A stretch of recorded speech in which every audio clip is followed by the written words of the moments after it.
Com a aprovação do imposto sobre grandes fortunas na Argentina e na Bolívia, surgiu a discussão sobre a possibilidade de implementar esse imposto aqui no Brasil. Bom, que imposto é roubo, todo mundo aqui já sabe, não precisamos sequer avaliar a coisa do ponto de vista da ética libertária. É evidente que não é cabível tirar dinheiro de ninguém à força, qualquer que seja o pretexto. É sempre roubo. Não existe justificativa ética para expropriação coercitiva que não seja de ressarcimento. Mas mesmo vendo a coisa pelo ponto de vista utilitário, também podemos criticar essa medida. Para a população iludida ou conformada, parece boa e sem consequências ruins a ideia de um imposto somente para os outros, somente para os ricos, porque muitos acreditam que é possível haver esse tipo de coisa, imposto só para outras pessoas. Ninguém gosta de pagar imposto, mas muita gente não se importa que outros sejam obrigados a pagar, principalmente se argumentam que o dinheiro vai acabar beneficiando esta pessoa.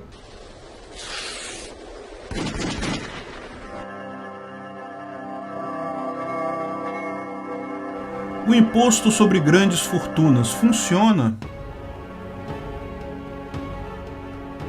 Aqui não vamos gastar tempo explicando por que tal lei de imposto para os outros não funcionou em lugar nenhum do mundo. Sim, nunca funcionou nem nunca vai funcionar, mas o socialista iludido vai sempre pensar: ah, mas é porque não era socialismo de verdade, aqui nós vamos fazer o certo. Ao contrário, nós vamos focar na proposta concreta e suas inevitáveis negativas consequências. Veja, tem um monte de projetos na Câmara Brasileira. De fato, a Constituição Brasileira, no seu artigo 153, inciso 7º, diz que compete à União instituir imposto sobre grandes fortunas nos termos da lei complementar. Nenhuma surpresa que o Congresso que fez essa Constituinte era ainda mais comunista que o Congresso atual. Mas, felizmente, embora tenham colocado essa besteira na Constituição, em momento algum fizeram a tal lei complementar, portanto não existe tal imposto hoje. Porém, das várias propostas que existem para regulamentar esse imposto,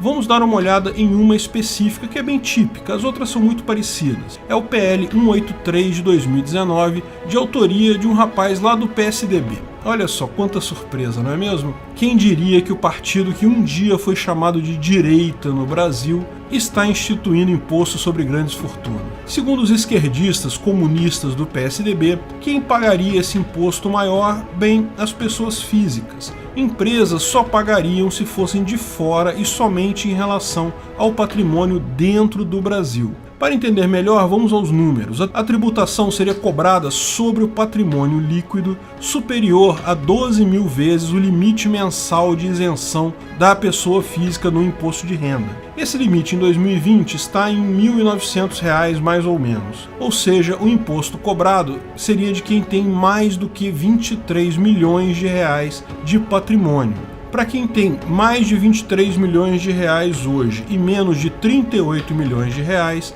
a alíquota seria de 0,5%. Para pessoas com fortuna entre 38 milhões de reais e 133 milhões, seria de 0,75%, e para quem tem acima de 133 milhões de reais, seria um total de 1% do patrimônio. O imposto seria calculado anualmente no dia 31 de dezembro, ou seja, todo ano o seu patrimônio que fosse superior ao teto referido teria que pagar tal imposto no ano seguinte. Provavelmente iriam implementar isso junto com a declaração do imposto de renda. Bom, o menor valor a ser pago nessa lógica seria de R$ 115 mil.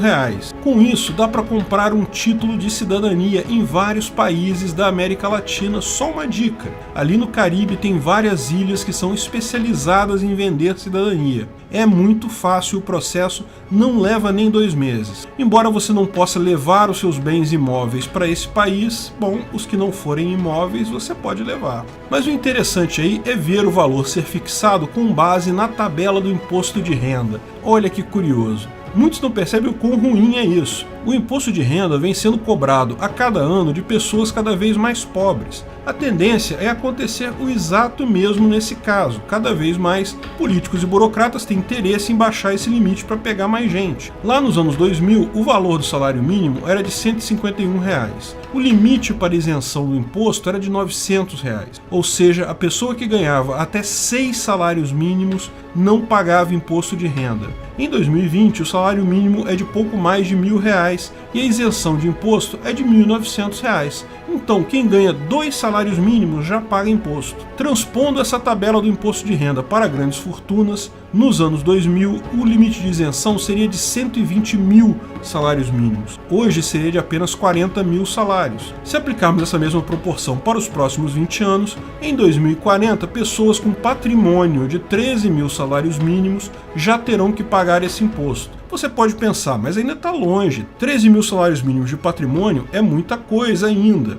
Mas repara como é que está caindo. Daqui a pouquinho chega em você, meu amigo. E políticos sempre serão criativos para roubar mais. Uma vez passada essa lei que cobra imposto sobre o patrimônio de outras pessoas, certamente sempre haverá uma pandemia, uma crise, algum problema em alguns anos, e eles vão lembrar que se abaixar um pouquinho o limite, pode-se usar o valor arrecadado para atacar a doença ou atacar a crise ou qualquer coisa assim.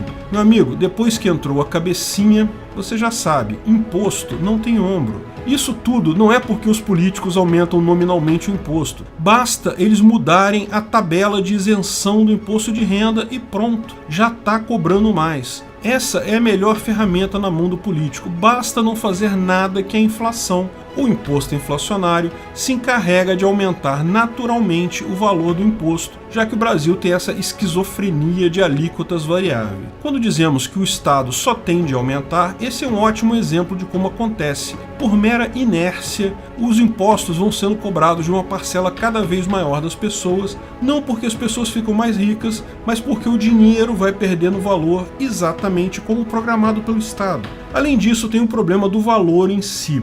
O valor do patrimônio, aliás, o valor de forma geral, não é objetivo, como todos sabem. Pior, valor de bens só podem ser apurados de fato no momento que são negociados. Um bem patrimonial, um imóvel, é muito difícil de estabelecer o valor se você não acabou de comprar ou de vender ele. Mas isso não é problema, porque, como o legislador colocou, o burocrata pode estimar o valor do seu bem se suspeitar que você teve má fé na declaração. Você sabe, esse tipo de coisa já é prática recorrente. O seu IPTU é pago com base no valor que o burocrata da prefeitura acha que vale seu imóvel. Não importa quanto você comprou ele ou qual o valor do mercado real dele. Quando há uma bolha imobiliária, o valor dos imóveis sobem, as prefeituras rapidamente correm para reajustar o valor dos imóveis porque podem cobrar mais caro. Fizeram isso aqui no Rio de Janeiro nos anos 2010. Quando vem a crise, como estamos hoje, e o valor desaba, curiosamente, ninguém lembra de fazer um decreto para diminuir o valor dos imóveis.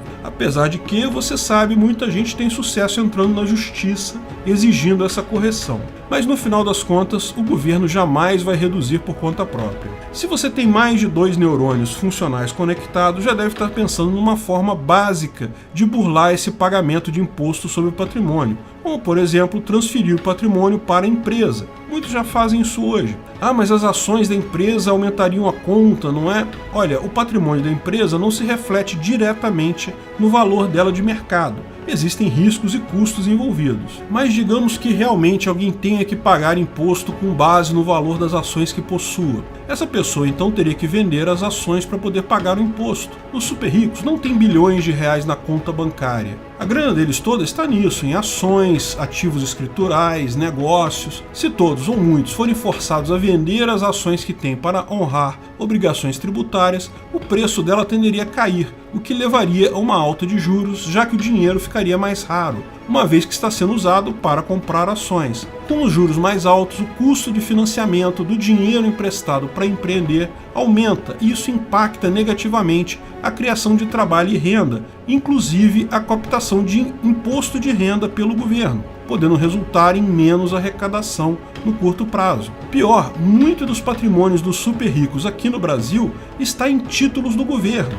O governo forçando essas pessoas a vender títulos para pagar imposto pode acabar derrubando o valor dos títulos do governo, dificultando o governo de colocar novos títulos no mercado. No final das contas, acaba gerando mais prejuízo para o governo do que eventual ganho no valor apurado de imposto. E isso tudo se os super ricos aceitarem não simplesmente sair fisicamente ou financeiramente do país. Ah, mas um rico não vai sair do país porque tem que pagar 1 milhãozinho a mais de imposto todo ano. Bem, certamente para muita gente pagar 1 milhão de imposto é mixaria, mas ele tem um incentivo a mais para sair. Lembra que o imposto não é só o custo de pagar ele, tem toda a burocracia, incerteza jurídica, o parasita burocrata querendo arrancar grana, talvez pague no primeiro ano, mas daí certamente aquela cidadania no Caribe vai ficando cada vez mais interessante. Então boa sorte para os que acreditam que cobrar mais imposto de ricos vai resultar em algo bom. Dinheiro não leva desaforo para casa. O efeito será expulsar o capital e os donos deles daqui. Mas ainda não acabou. A expectativa é que o governo roube de forma legalizada em impostos entre 70 e 80 bilhões de reais com esse imposto. Vamos considerar que ninguém decida sair do país e que o valor arrecadado seria mesmo de 80 bilhões de reais. Parece muito, né? Dá para construir não sei quantos leitos de hospital ou não sei quantas escolas. Mas vale a pena lembrar que o gasto público federal foi de 4 trilhões de reais no ano. Quebrar ou expulsar as grandes empresas do Brasil, gerando desemprego generalizado, serviria para cobrir os custos de uma semana de gasto federal. É isso aí, uma semana de gasto do governo. Pior é ver que o legislador sabe disso, tanto que ele diz no projeto dele que o objetivo é reduzir a concentração de renda, não arrecadar dinheiro. Lógico, caro deputado, é lógico que é reduzir a desigualdade de renda, mas curiosamente, ao invés de remover impostos dos pobres, vocês aumentam dos ricos, né? Lógico, não existe opção na cabeça do legislador para reduzir imposto de alguém, porque o objetivo do Estado é só roubar mais e eles não conseguem nem mentir direito. Se o objetivo do imposto não fosse arrecadar, fosse apenas diminuir a desigualdade de renda, por que não remover imposto dos pobres? Por que criar imposto para os ricos? Não tem jeito, é uma desculpa que eles arrumam para roubar mais a sociedade. É sempre assim. No final das contas, quem mais vai sofrer as consequências com esse imposto sobre os mais ricos são todos aqueles que ainda estão tentando sair da pobreza. Esse imposto sobre quem pode gerar empregos somente aumentaria o desemprego e com menos oportunidade de trabalho, menos riqueza é gerada entre as pessoas e, por consequência direta e óbvia, piora o custo de vida. Cada vez está mais fácil ou menos difícil trocar de país para um onde tenha políticos menos autoritários. Seres humanos reagem a estímulos, incentivos positivos ou negativos. Se o incentivo no Brasil é para que você não enriqueça, muitos vão pôr em prática a ação de se defender. Basicamente, o que o governo sinaliza com a implementação de um imposto como esse é: pessoas só podem ser ricas até o patamar X. A única coisa que imposto cria, qualquer imposto, é pobreza. Pobreza e morte.